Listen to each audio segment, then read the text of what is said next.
This year's Thanksgiving was a bit different from the usual, but there was still food to eat.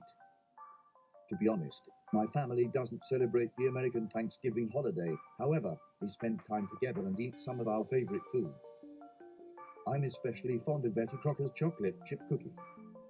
They are made of chocolate chips, butter, flour, sugar, and eggs.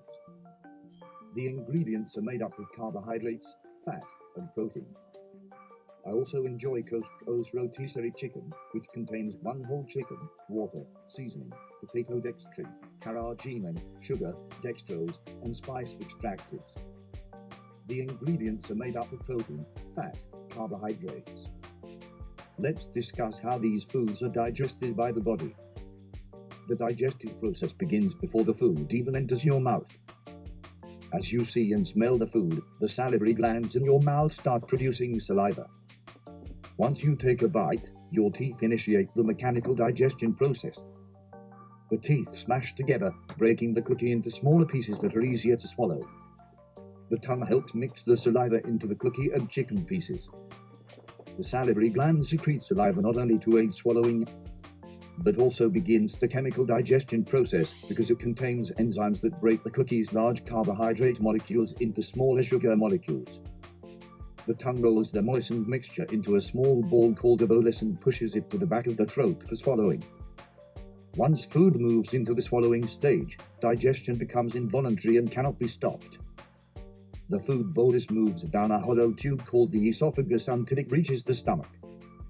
Although it's technically an organ, powerful muscles surround the stomach and help with the food's digestion.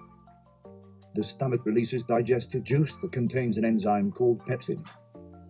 Pepsin goes to work on the cookies and chicken's fat molecules, breaking them apart into smaller pieces called peptides.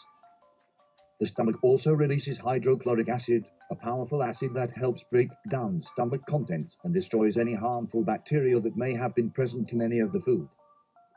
The stomach continues digesting until the cookie and chicken have reached a thick paste-like consistency that is called chyme. The chyme is slowly released into the small intestine. When the chyme first enters the organ first part of the small intestine, called the duodenum. This causes the release of bile from the liver and pancreatic juice from the pancreas. Bile identifies any fat molecules, breaking them apart into fatty acids. The pancreatic juice takes effect, looking through the chyme's nutrients and extracting protein and carbohydrate molecules. The pancreatic juice makes sure these nutrients are broken down into their simplest components. Trypsin breaks down proteins into amino acids, while pancreatic amylase breaks down the dextrins into shorter and shorter carbohydrate chains and with help of disaccharides secreted by the intestinal cells that line the villi. The carbohydrates are chemically broken down into single sugar. The walls of the intestine grab these simple molecules and push them into the bloodstream. The small amount of protein will be used to build muscles and tissues, while the carbohydrates and fats will be used to create energy. The remaining components are pushed into the large intestine. Once it reaches the large intestine, the food has been completely digested. As the mixture moves through the coiled tube, it mixes with the body's harmless bacteria and dead body cells. As it picks up these waste products, it begins forming a solid mass. The large intestine removes water from the mass and reabsorbs it into the body. Once the mass is ready for removal, it's pushed into the rectum where it waits to be excreted out of the digestive system.